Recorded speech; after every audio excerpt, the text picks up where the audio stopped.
আমার পণ মদনমোহন তর্কালঙ্কার। সকালে উঠিয়া আমি মনে মনে বলি, সারাদিন যেন আমি ভালো হয়ে চলি।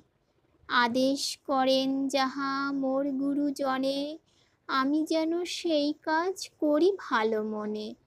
ভাই বোন সকলেরে যেন ভালোবাসি, একসাথে থাকি যেন সবে মিলিমিশি।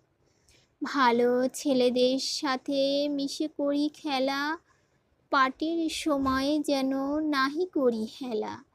সুখী যেন নাহি হই আর কারো দুঃখে, মিছে কথা কভু যেন নাহি আসে মুখে। সাবধানে যেন লোভ সামলিয়ে থাকি, কিছুতে কাহারে যেন নাহি দেই ফাঁকি। ঝগড়া না করি যেন কভু কারো সনে, সকালে উঠিয়া এই বলি মনে মনে।